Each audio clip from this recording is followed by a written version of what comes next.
primary screening. I don't want to waste their time. That's the purpose of having this session today. And we will have our sessions at our fixed times, but you guys can always just, we will always, of course, be in touch with the groups and we'll try to complete the project as soon as we can. But I really want that we complete this Sarma by mid-December, okay? And it's totally a completable timeline, okay? It's not I'm that rushing through things or stuff like that. You guys can easily do it, okay? But yes, of course, as a first time, you guys are taking some time, and that's totally fine. I can accept that thing, and I could totally understand that thing, but kindly try to complete the things on the deadlines, okay? So primary screening, just a little brief overview of what we did last time. We did primary and secondary screening, okay? In primary screening, you guys have to just do this thing that you have to keep in mind what you are looking at, okay? Like I told you guys the last time, you just have to remember what is your population, what is your intervention, what is your control, and just that, okay? If you have a control. And then the last thing, that is, are you going for an RCT or a cohort? Okay, RCT and a cohort studies. Okay.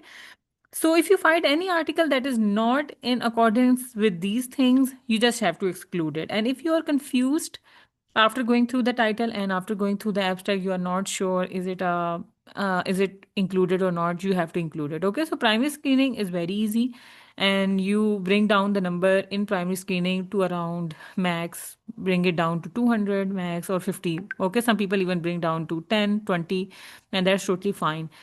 The main time you have to spend that is in the secondary screening. Okay, what happens in secondary screening, we again streamline our topic.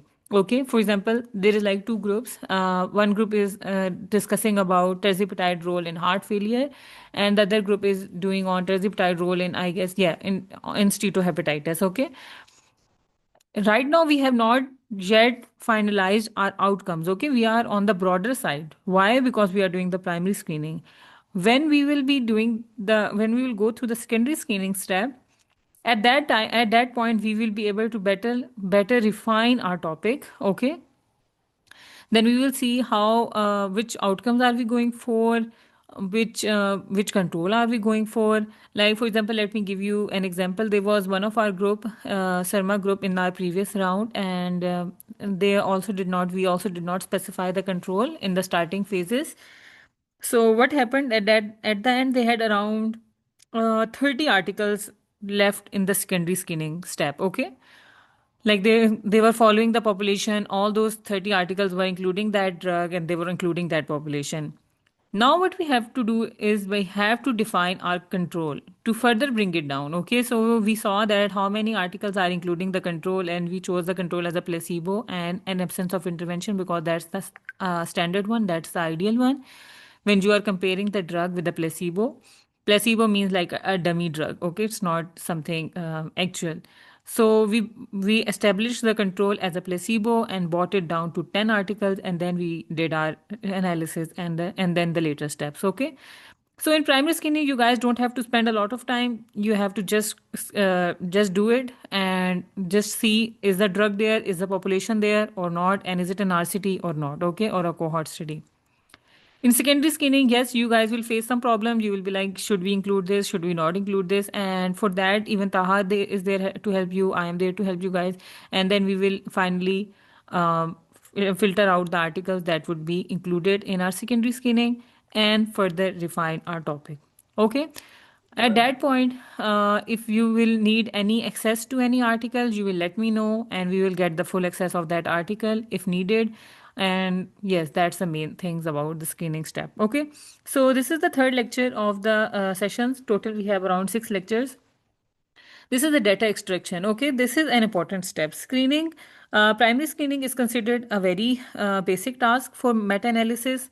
That is not considered a very, like you can say, a very hard thing. Okay, even people like just add new beginners and ask them to help in the primary screening. Yes, secondary screening is hard.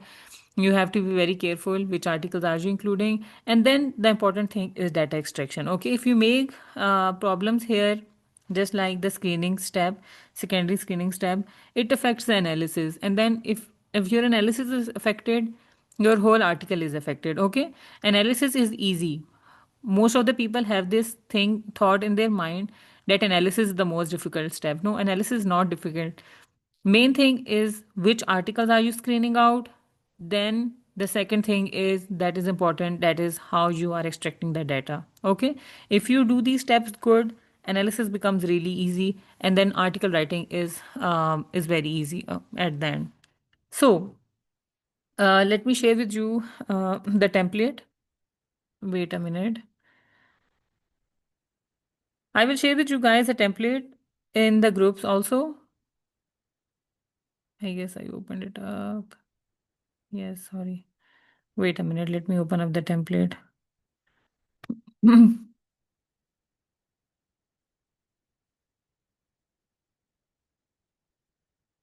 Okay.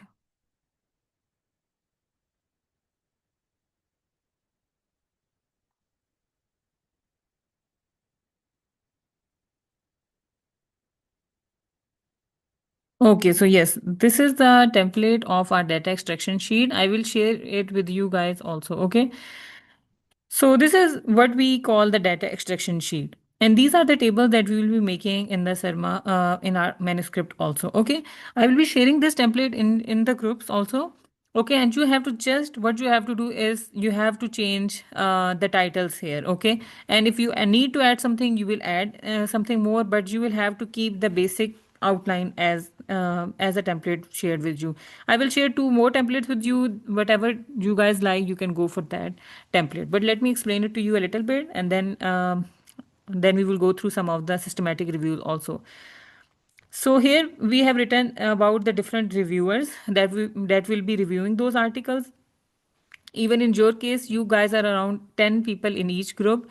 If for example, assume that you guys filter out 10 articles for secondary screening, so one person would be assigned one article to extract the data. Okay, and that becomes really easy, but that person has to make sure that he is extracting the right data. Okay, so in the study ID, what you have to do is you have to write the first author's last name and year of the study. Okay, it's a basic standard template that is used all over the world. That is how you define a study ID.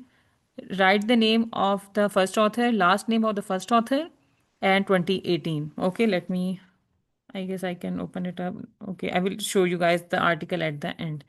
Then we have that this RCT was conducted where. You will write which country was it conducted in USA, Ireland, whatsoever. Then what type of study is it? Is it an RCT? Is it a cohort? And then the sample size. Okay, I'm just showing you guys. Then we will go through each of these components one by one. Sample size, what in this first one, you will write the sample size of the intervention group. Just going through the variables for now. Okay. And sample size of the control group. Males, sample size of the intervention group. Whatsoever is your intervention, you will write the name of your intervention. If it is terzepatide, you will write here terzepatide. If it is plasminogen activator, you will write plasminogen activator. Okay, whatsoever, write in the intervention. And for the control, you have to write the control. If the control is the same for all studies, like I told you guys, we went for choosing placebo. We will write here placebo. If it is different, what you will do is you will add one column to the right, add here control, and for each study you will write what control are you going for. Are you going for hydrocortisone as a control? Are you going for semaglutide as a control in this RCT or not? Okay, so this is like for that one study you have to add in all the data. Okay, so this is not something very difficult. In the study ID you just have to write the last name of the first author, the year it was published, then the country it was conducted in, RCT. Okay, let me open up one article and let us do it of it. So this is one RCT that I would open up, early metformin in gestational diabetes and RCT. Okay, what I will do is I will write Fidelma Dune. Okay, and it was published in 2023. How I will write here, I will change it as Fidelma 2023. Where was it conducted? I will go down and I will see where was it conducted. it would be mentioned in the methodology part. Okay, this trial was conducted in Ireland. Why is this thing important? Because when you will be publishing your SARMA, when you will be going for submitting your SARMA, if your article is including all the studies that are conducted in low income countries like Africa or Asia, the quality of your manuscript would be very low. Okay, so it is important that we get some RCTs from like the Western countries or from USA, from those countries, because it increases the quality of our manuscript. So this is Fidelma 2023. It was conducted in Ireland. What is it? What type of study is it? It's an RCT. What some people do is they even write this stuff. Like it's a phase 3 parallel superiority randomized double blind placebo controlled trial. And that's totally fine if you are going for writing it, writing the full thing. That's totally fine. You can go for that. But you can see that it is affecting the appearance of the whole chart. So we will go for just writing RCT for now. What about the control group? They have compared metformin with insulin. So I will write here insulin. What is my intervention? I will write here early metformin. What is my control? Again, I can even write control or I can even write insulin. Depends on, are all the articles having the same control or are they having different controls? Okay. So yes, first I wanted to make you guys go through the theoretical stuff and then we will come back to this extraction sheet. So what happens in the extraction sheet? We first make, like you can see here, we make three sheets of Excel. Okay, this is the baseline characteristics. First sheet is of baseline characteristics. Second sheet is of primary outcomes, and the third sheet is of secondary outcomes. Some people, what they do is they even go for making two sheets, just the baseline characteristics and just the outcomes. Okay, so you can do that. You all have to work on Google Sheets. Why? Because even if I am making changes here and I will share this extraction sheet with other members, I will adjust this to editor and I will copy the link and I will share it in my group. So all the members can work on the same extraction sheet and we get one extraction sheet for one systematic review group. Okay. So that would be our main aim. You all have to work on Google Sheets.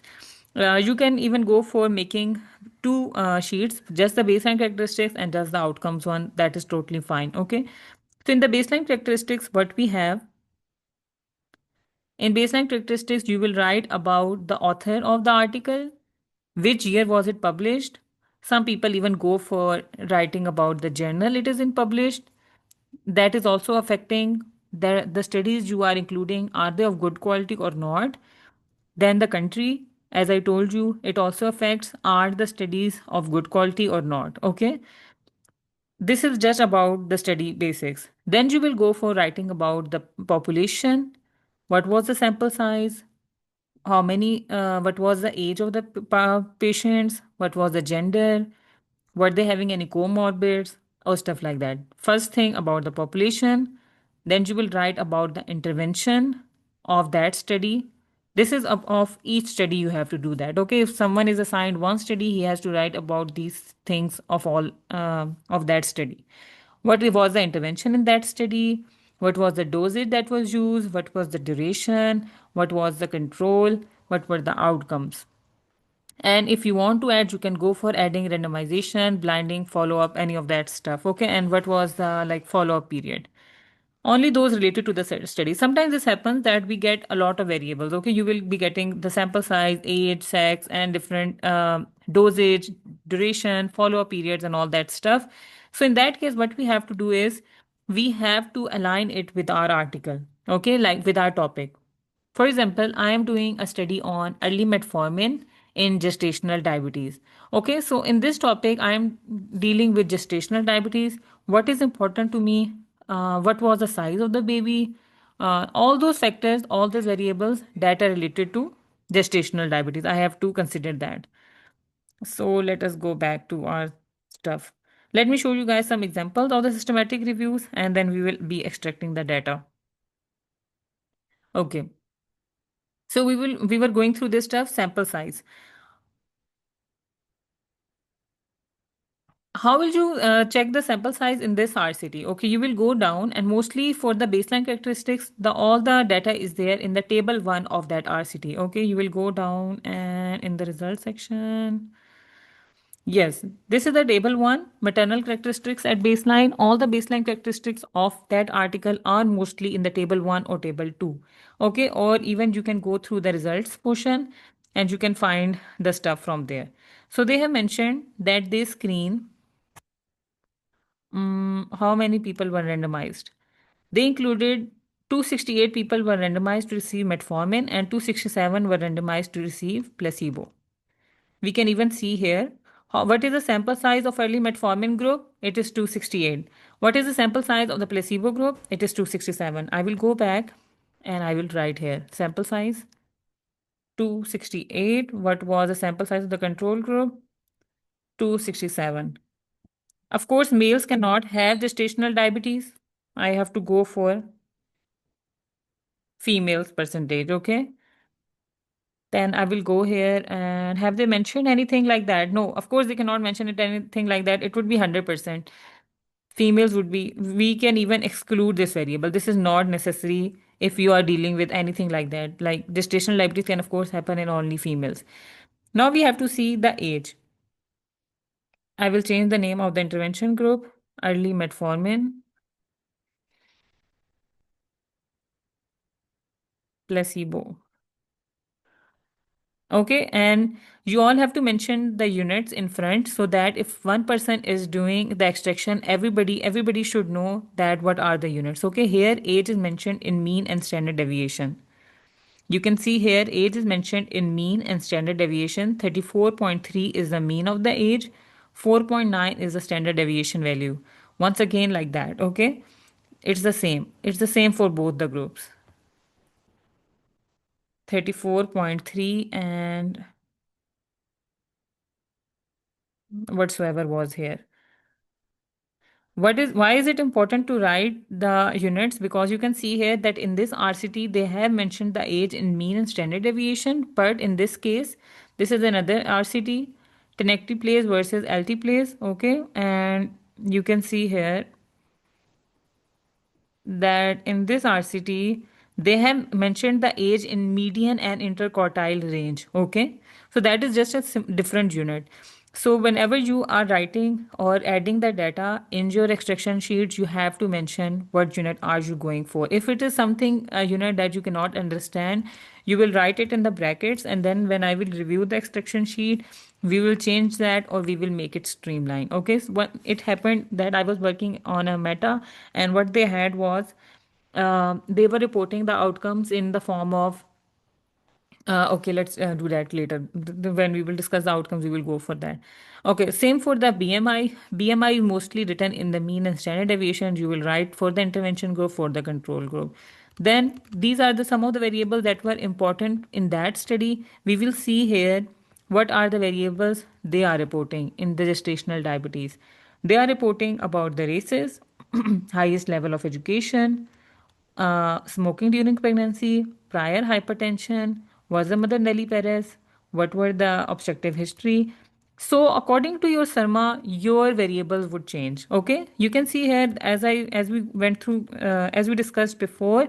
These first are about the study characteristics.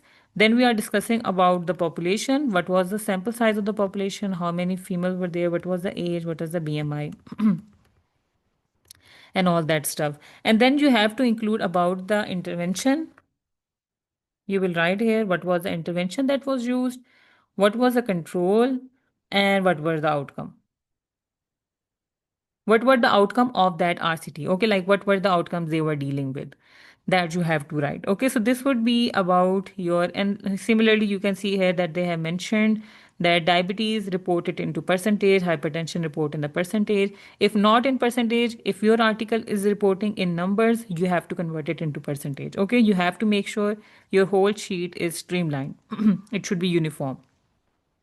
So every person has to do of one or two articles max. So you have to make sure you are doing it right. You don't have to make the mistakes of if there were 268 participants, if you write 26.8 of course, even the reviewer cannot check this. Okay, so you have to take responsibility of that one article you are extracting the data of. Okay, you have to make sure you are adding the right values and all the other variables. Okay, one important thing that happens is, and that everybody finds the most difficult, that is to find the variables. Okay, like what variables are we going for? Like you can see here the variable already extracted, like sample size, female, age, mean. When you will have around 10 articles in the secondary screening, you will be confused which comorbid should I go for and which more variables should I add, what would be the other stuff that I should add, or what are the outcomes. So I will share with you guys a tip at the end, but for now what we have to see is, you have to check, you will open up 2 3 articles of your secondary screening.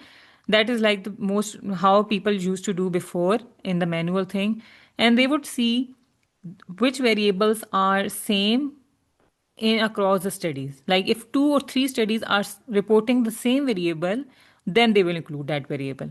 For example, if this article is reporting smoking during pregnancy, and another article that you have filtered out in secondary screening that is also reporting smoking during pregnancy, and there is another article that is also reporting the value of smoking during pregnancy, then you will add this variable. Okay, that's why people it would take them a lot of time to do systematic review and meta analysis, because if done in like very proper way, it takes a lot of time. You have to like make sure you are including all the variables that are reported across the studies. But for now I will tell you guys about some easy ways how to do it. But you one the manual thing is you have to do like this. Okay, you have to see which are the common variables across the study and you have to report them. Okay, so the next thing, let's go forward. Yes, you have to, even if you are not able to find the values in the graphs, in the tables, what you have to do is you have to read the results portion. Okay, and you have to be 100% sure before writing. Like you can see here, they have written NR, okay, not reported. They are saying that it is not reported in this RCT about the immunocompromised patients, how many immunocompromised patients were there. Before writing NR or NA that it is not reported, it's not applicable, you have to be 100% sure. Okay, you cannot write, if one person is assigned one article, he has to be 100% sure that this data is not there in that article. Okay, because otherwise it will compromise the quality of the sarma. It will not cause major problems, but it will compromise the quality. Okay, for that thing you have to go through the results portion. You can see even the you can check from the supplementary file. Sometimes they have added the supplementary file. Let me check, have they added here or not? Yes, you can check in the supplementary files, you can check in the figures, have they reported it or not. But mostly you can get it by just going through the results portion. Okay, and if the values are there in the result section, you have to report them. Okay, so once again, first sheet you have to make all the study basics. You have to write about the population, intervention, outcome, and all that stuff. Okay, I will show you guys some examples of other sarmas after this. Make it on a Google Sheet. That is very good way to do it. Best way is to go through the important studies or good prior meta-analysis to see what type of data is collected. Okay, so if you are going for an updated meta-analysis, your task is already very much made easy. Okay, you just have to take up the variables the previous meta used and you have to just copy them. Okay, and that's totally not a problem. In that case, you don't have to even think about other stuff, which variables to go for, another thing. If you want, you can extend the outcomes. Yes, you can do that, and that will increase the quality of your sarma. You can go for increasing the outcomes and increasing the variables, but you can take help from a previous meta-analysis on the same or similar topic. Okay, so if you are doing on terzepatide for heart failure, terzepatide for steatohepatitis, or plasminogen activator for hyaline membrane disease. And what's the last topic? Let me see that so that I give examples of that too. Let me see what's the last topic. That was about, yes, for the Alzheimer's, yes, Rivostrol for Alzheimer disease, whatsoever. If you can find any related sarma on it, you can go for taking the variables from there from that sarma. Okay, like if you are going for terzepatide, if there is any sarma on semaglutide or any related Sarma related to that. That is like the best way, and that's like the easiest way you can find out which variables to go for. Okay. You have to make sure that the variable should be in two or more studies, otherwise do not include it. Keep in mind your inclusion and exclusion criteria. Okay, for example, if you are going for gestational diabetes, only include those variables that are related to gestational diabetes. Don't go for including the other ones. So that are some of the tips. One way is good prior meta-analysis, and that's the thing.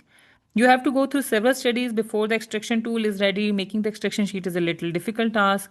Make sure you collect the baseline characteristics as well, and then you go for the making the outcome. This is again the baseline characteristics sheets.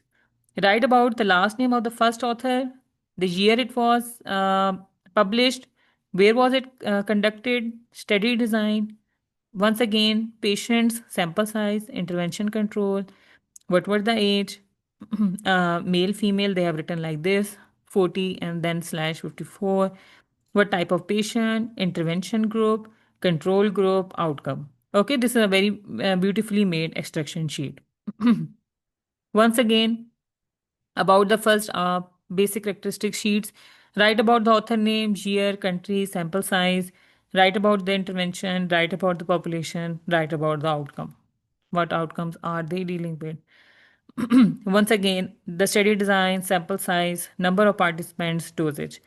If you go through these guidelines, they are of Prisma guidelines for the making the extraction sheet. They have included so many variables. Okay, so there is no limit, and nobody can check you on this thing that why have you included this variable for the baseline sheet. Baseline sheet is like you can increase it as much as you can, but you can decrease it as much as you can. So you have to include all the important variables and try to make it very beautiful. Okay, mostly what the editor looks at, mostly they just go for seeing which studies have you included. If you have included all the good studies like conducted in good areas, your sarma already had a good chance of getting published. Okay, and if your table is of good presentation, your sarma has good chances of publication.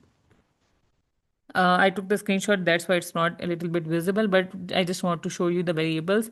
Study ID, don't copy paste the name. You should know how a study ID is written. It's the last name of the first author and the year of publication. Type of study, intervention, control, sample size, control, outcome, and follow-up duration. You can see here like how have they written the sample size, intervention, control, 50 and 200. This is another way of writing the sample size, number of patients, intervention group, control group, total patients. That's totally fine. You can go for any of the method that you like. Before going on to the outcomes, I wanted to show you of a study published in Lancet, and that's the best approach to go for.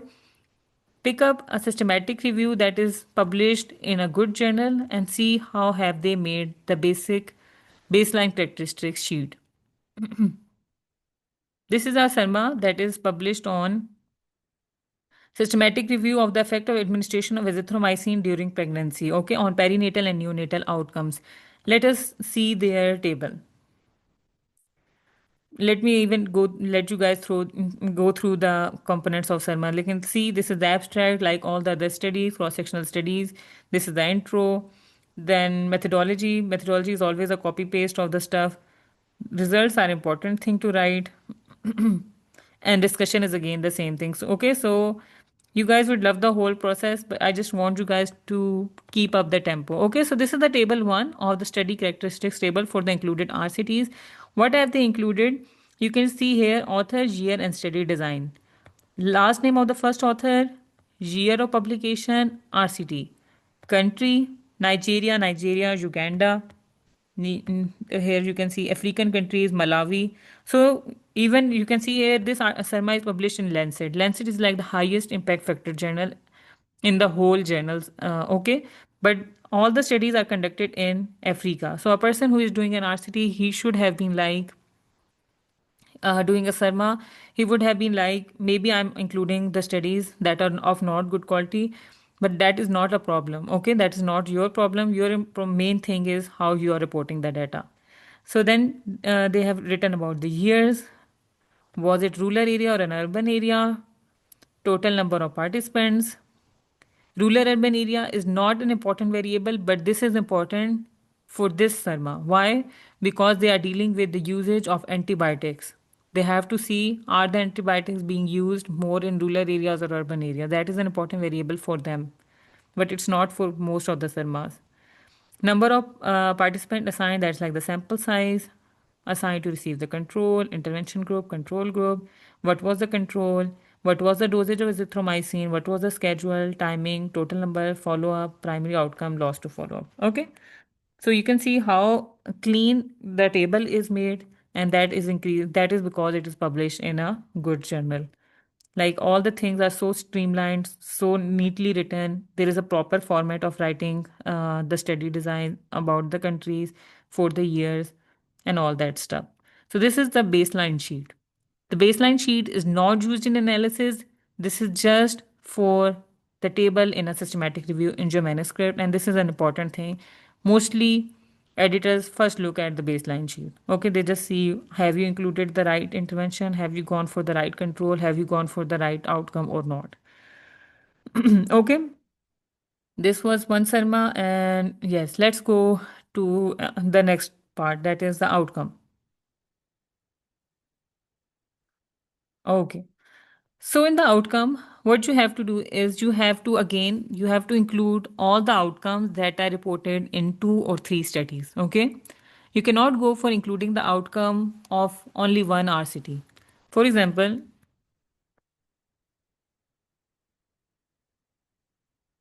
let me go back. Okay, this was our RCT that we were dealing it with. We are keeping this as our sample RCT, that is early metformin and gestational diabetes. Okay, what are the outcomes of this study? Let us go down.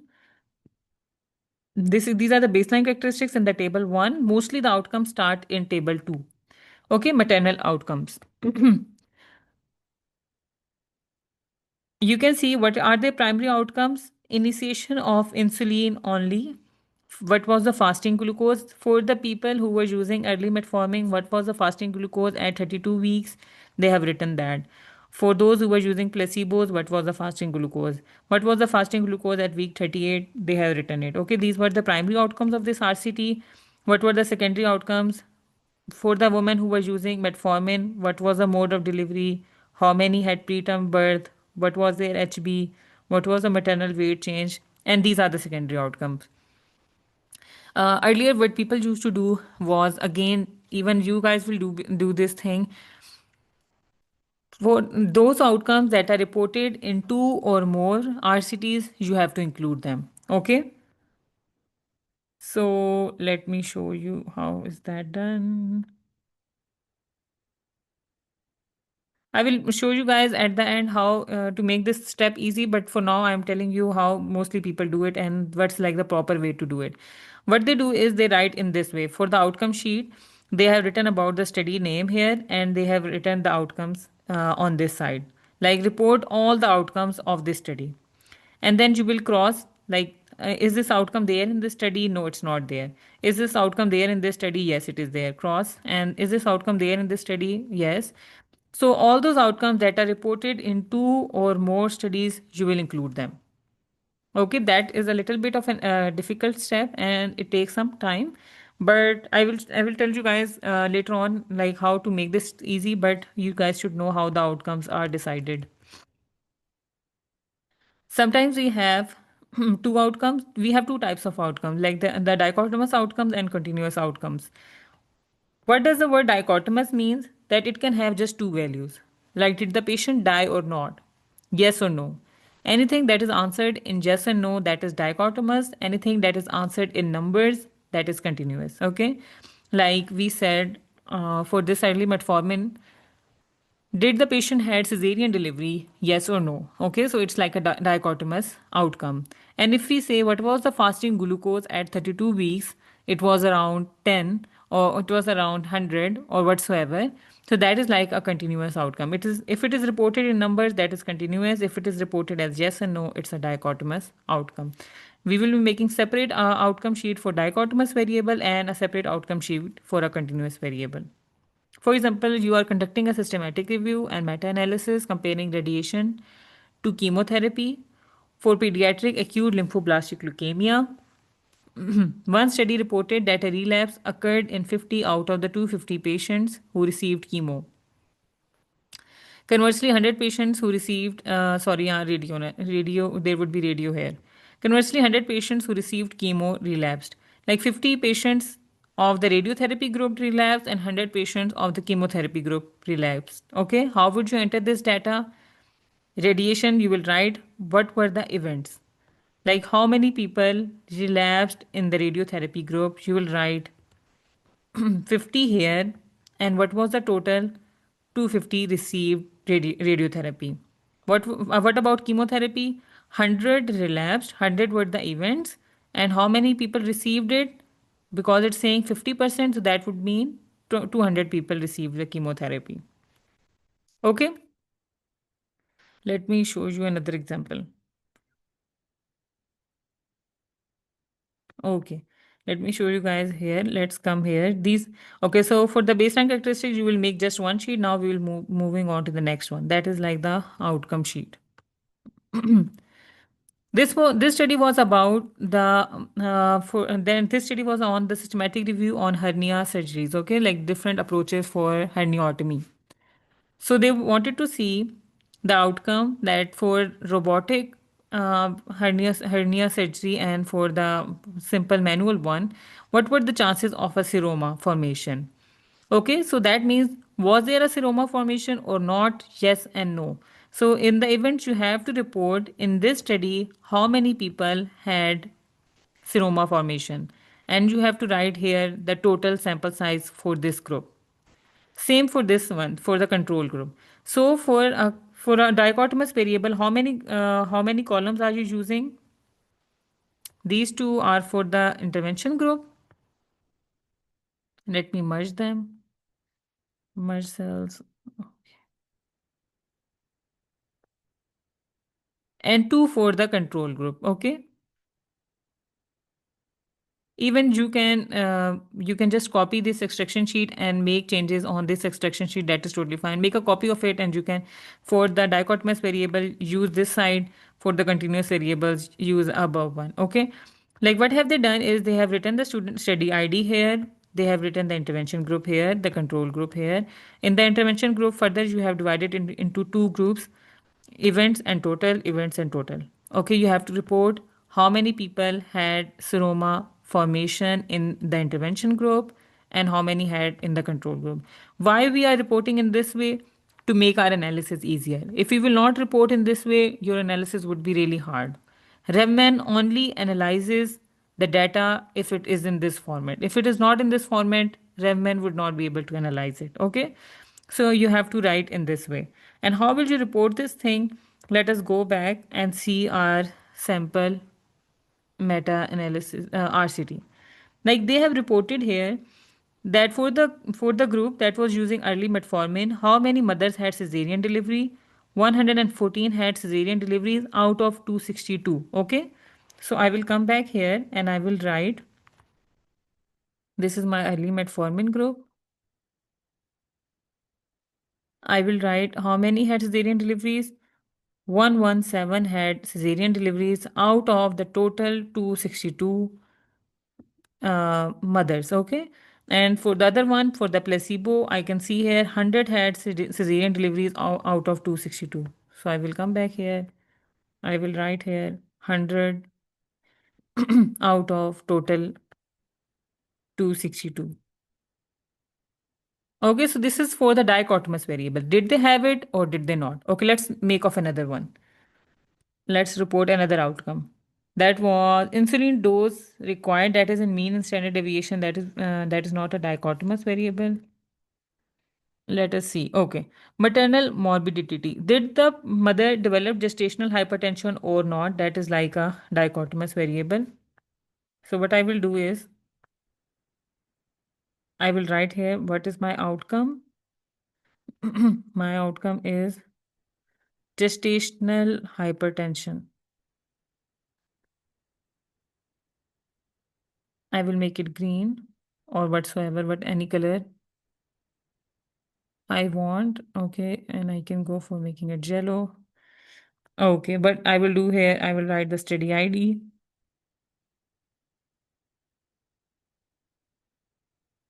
2023, for the early metformin group. And the next one I had, the control was insulin. Okay, further I will write here events, total, again, events, total.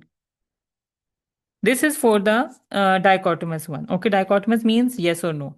Did the mother develop gestational hypertension? Yes. 31 mothers developed out of 262. Here you don't have to write the percentages. Okay, you have to report the outcomes in total numbers. You will not go for writing the percentages. If the data is there in percentages, you will convert it. 28 out of 262. 28 out of 262. So this is how one person is going. Every member of your group would be assigned one study. He will write the baseline characteristics of that study. He will write the outcomes of that study. Okay. And you have to be sure that you are adding the right numbers. Okay. Because nobody else can check all these values. That one person would be responsible for that study. Okay. So this is how you will report it. The other person would add the data for another one, and then we will add the data for another one, all the studies, and in this way you get your outcomes. For this was for the dichotomous variable. This is in case of a continuous variable. Okay, in continuous variable you have three groups. Earlier we were discussing events and totals. Okay, here we have three: mean, standard deviation, total.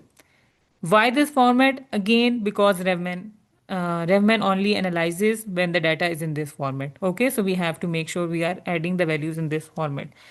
Let us see what variable do we have. Okay, we have fasting glucose at week 32 that is reported as a continuous outcome. It's in mean and standard deviation. Okay, so we will write here what is our outcome. Fasting glucose at 32 week. Study ID, early metformin.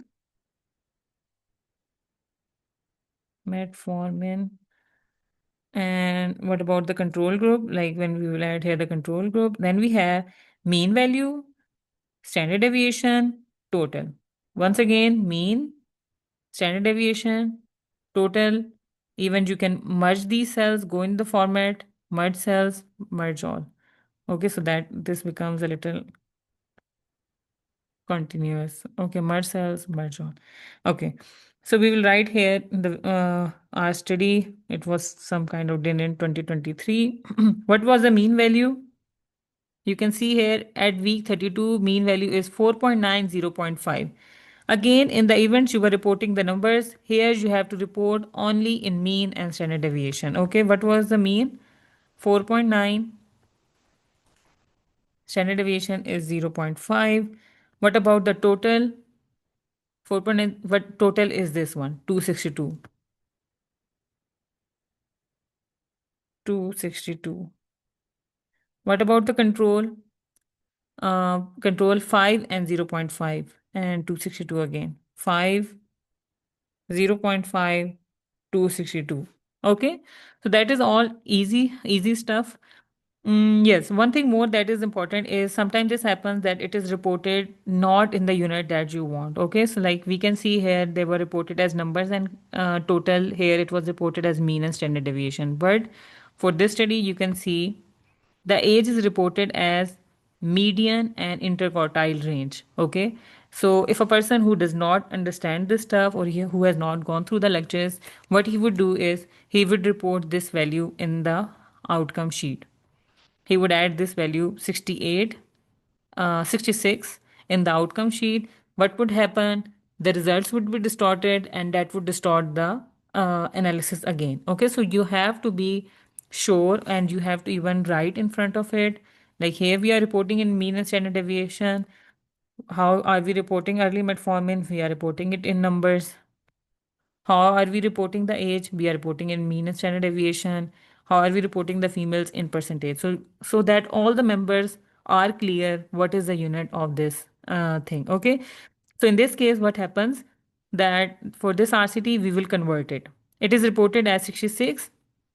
Median interquartile range, we will convert it into mean and standard deviation. You will write here mean interquartile range to mean and standard deviation converter. Okay,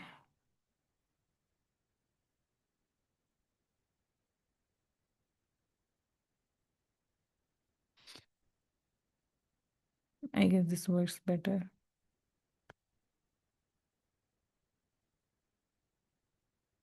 You can even take help from different from ChatGPT also to convert, but it's better is to go for a proper calculator.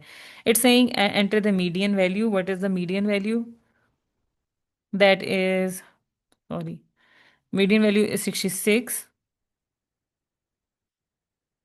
And what is the range? It's asking the interquartile range is the difference between the first quartile and the third quartile of your data set. We are given 58 into 73. Let me minus it. 73 minus 58, that is 15.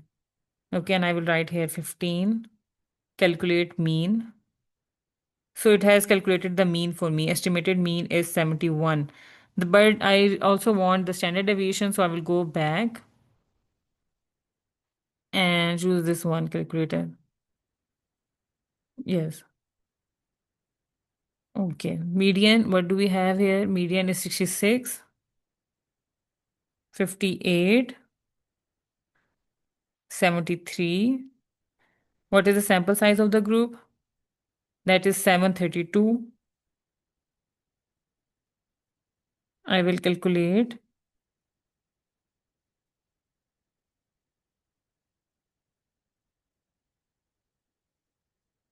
Wait a minute. 732 free plan of that. Okay, so what's happening here?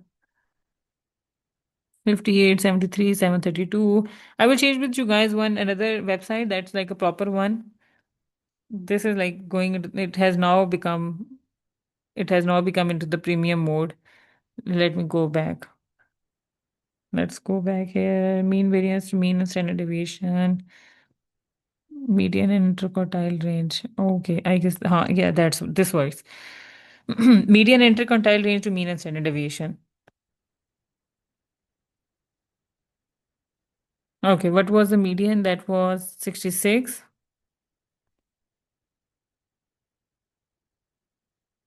What is the Q1? 58, 73. And what is the sample size? That is 732. I don't know why it's not allowing me to do now. I guess because I was practicing earlier. But when you will do it, you can convert it from here. Okay, and I will also share another one that one of my mentees shared with me for the calculation thing. I will share it in the group. So whatsoever, let us just go through these features. Like what are the some of the features that you can access? You can convert median and interquartile range. If it is reported in median and interquartile range, you can convert it into median and standard deviation. You can convert standard error into standard deviation. And some other things that you will be requiring is this change in median and standard deviation from the baseline. If you are confused in anything, you can ask in the group. Okay, so this was one feature that I was telling you about. There was one of our study that was reporting like there for one article they were reporting fasting glucose at week 32 and fasting glucose at week 38. And there were some other RCTs that were reporting at fasting glucose at 40 and 32 and all that stuff. So, what we had to do was we had to combine all these variables together, okay? Because we cannot go for reporting all of these weeks. So, we just wanted to know the fasting glucose levels affected. So, what you can do is in that case, you can combine the mean and standard deviation for more than one group into a single one. Okay, so then for that you will use this calculator. And yes, these are some of the things that you will be requiring. Just the mean and standard deviation. You can go through this whole website, but the most important ones are this one median interquartile range into mean and standard deviation, and this one for more than one group into other groups. Rest, I don't think so. You require a lot mostly in the SARMA. But if you guys face any problem, you can ask it. This is also converting lipids from different millimoles to milligram deciliter or opposite. for different measurements, time unit converters, glucose levels from millimoles to milligram per deciliter. So just what you have to do is you have to keep your unit same, whatever calculator you use, or you use different AIs to convert it. You can go for any approach, but you have to keep the unit same. Okay.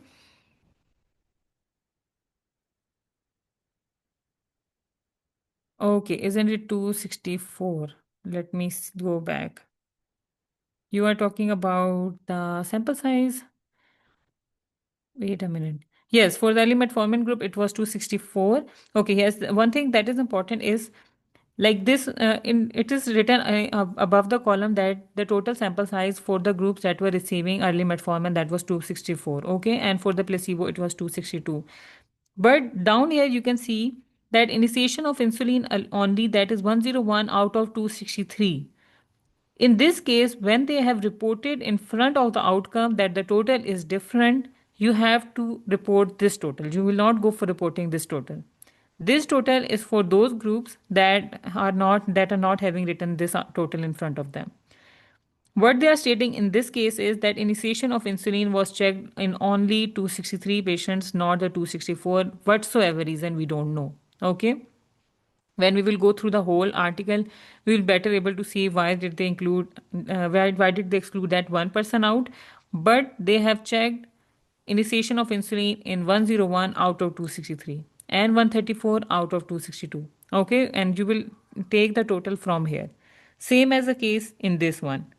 Emergency cesarean in 53 out of 114, not the 264. Okay, in this case your total would be 114. 53 out of 100, not the total one. Okay, so the total is this one that is written in front of it. You can see here sometimes they have written here why did they included these different. The numerical values are reported as number total in percentage unless otherwise indicated. If it is not indicated that this is the total, then you will go for taking the total of the whole group. Like in these cases, the total is this one. But here, the total is written in front of them. You will go for taking this total. Okay.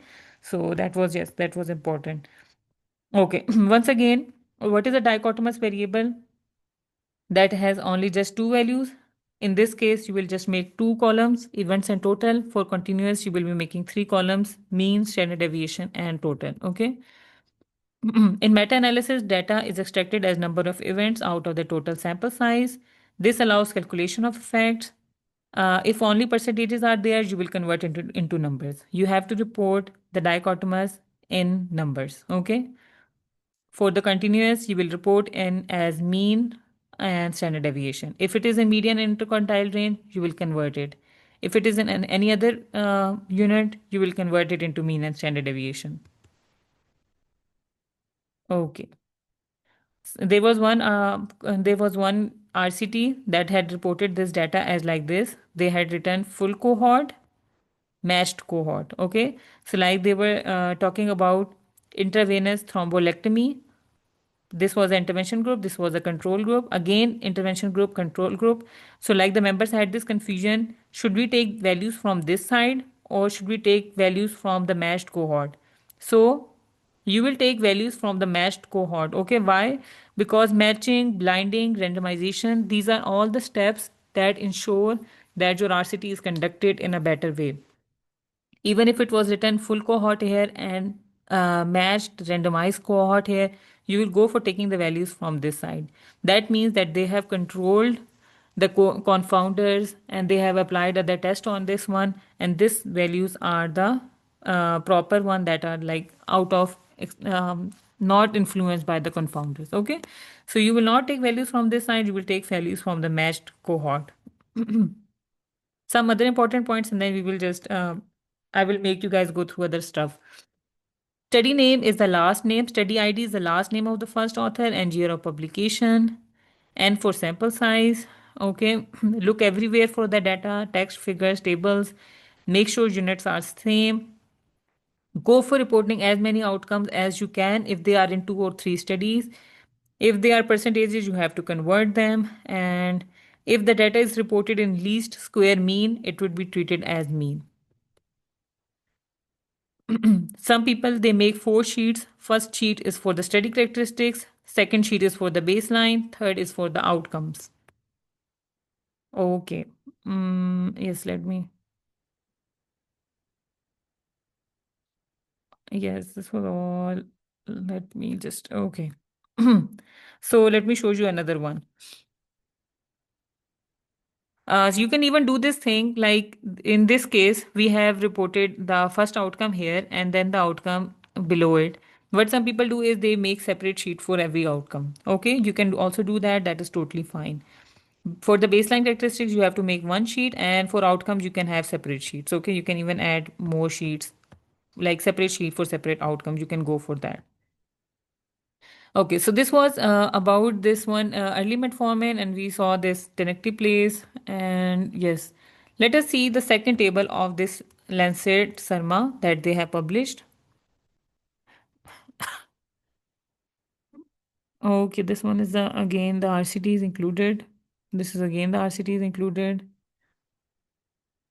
Okay, risk ratio, number in azithromycin. Okay, so they have reported here the outcomes. Yes, so this is like the table that they have used for findings. Okay, for the outcomes. Okay, so like these are the outcomes table. How many were the neonatal deaths, events, and control death? They have written like this. Okay, you don't have to go for this one. You have to write in this way. This is just for the table they have reported it like this. Events total. Okay. And for same for the low birth weight babies, for the prematurity, neonatal infection, this is all dichotomous data. What about the mean data? Okay, you will be doing the analysis later on. Okay, so let me show you guys how to make it easy for you if to find out which variables to go for. A little bit of summary.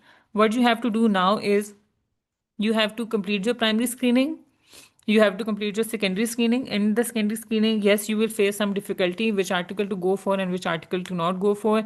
That's totally fine. Okay, we will help you guys out and then we will finally refine our topic. Then what you will do is you will make your extraction sheet. You can take help from this extraction sheet, but you will make your own. Which variables to go for?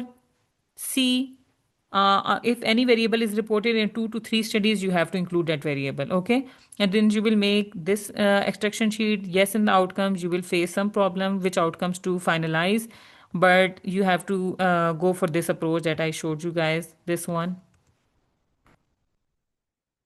You will write all the outcomes and then you will see are they in 2 or 3 studies, and if yes, then you will include that outcome. Okay, so how to make it a little bit easy, that's like a little easy hack, but you have to do manually also, but you can take help from AI. Okay, so assume that I have in the final screening I have included, in the secondary screening I have got 5 articles. Let me open up them up. Wait a minute.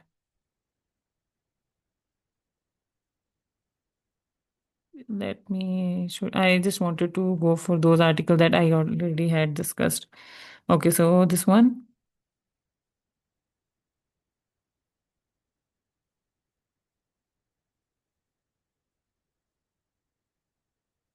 I just want to make you guys see that how easy it has made the extraction process. Okay, like there was one mentorship program that I attended, and there was this student in that mentorship program, and he asked like, "Do we have any software that we can publish the articles on that software, and it will help us finalize which variables and which outcomes to go for?" Okay, so mostly the mentors they don't help you in that thing because of course this is the main step, that how which outcomes to go for, which outcomes to finalize, like, but this thing is very important that sometimes this helps you a lot. If you go for using different AI softwares, it will help you finalize which topics, which outcomes to finally go for. One way is that detailed one, that you just sit down and take some time. Okay, just keep these three for now. Okay, so you will write here, I am doing a Sarma. You will add all the articles that you have included in your secondary screening. I am doing a Sarma on different hernia approaches.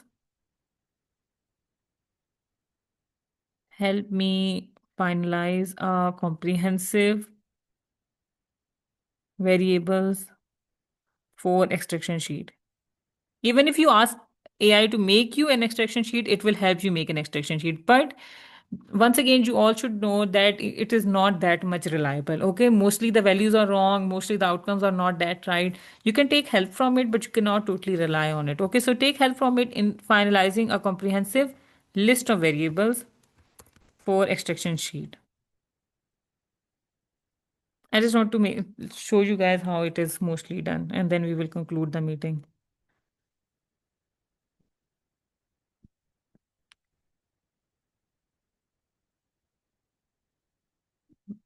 Wait a minute.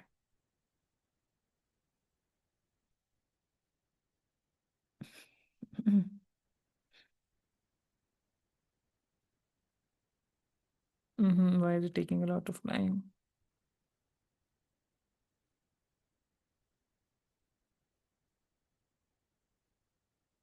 You can also go for using 2 or 3 different AI software so that you can have as comprehensive as you can. Okay, so it's saying that you can have these variables. Write about the study ID, first author and year, journal, study design, follow period, study settings, intervention group, sample size. Okay, and then ask about the age, sex, BMI, comorbids. Okay, and this extraction sheet, this one, this was made by a person who is like an expert in Sarma. Okay, and you can see that the variables Gemini has pointed out, they are almost the same as the ones that are there in this extraction sheet. Okay, so the task has been made really easy. You don't have to think about which sample size, which variable to go for. You can always take help from. Okay, and the best thing you can go for is like take help from this one, go for Gemini, go for ChatGPT, go for Perplexity, and you will get as comprehensive list of variables as you can. And then you can further trim it down according to you. Like it is suggesting that you should add about the ASA physical status score. Okay, because of course this is important when you are considering hernia, and it is also suggesting that you should also go for history of previous abdominal surgery. It is reported in these studies. Okay, so I can also add this variable in my Sarma, and then it is suggesting that you can also go for this hernia type, laterality, status, hernia defect size, and all that stuff. You will report any variable only if it is in 2 or more studies. And then what about the outcomes? Let's see. For the outcome variables, mostly people, even those people who are like really experts in meta, they get stuck at this stage. Okay, and they are mostly not inclined towards using any AI software, so they're like, no, we will not use it. So people spend like around 2 to 3, you can even say a week, doing this thing of sitting down and seeing. Like you can imagine how much time will it take if I sit down and I write on a page all these outcomes, and then I sit down and I write on a page all the outcomes of another article. And if I have around 10 articles, I write down all the outcomes of that article. So it will take me a lot of time. Yes, of course, with 10 members, this task is a little bit decreased in time, but you can take help from AI and different softwares for that thing. Okay, and ask it to make it as comprehensive as it can. So you can see here what is the first outcome, that is operative time. Let's go back here. What is the outcome here? Operative time. Okay, this extraction sheet was made manually, but you can see here how much, like again, it is saying like you can ask about the docking time, estimated blood loss, length of hospital stay.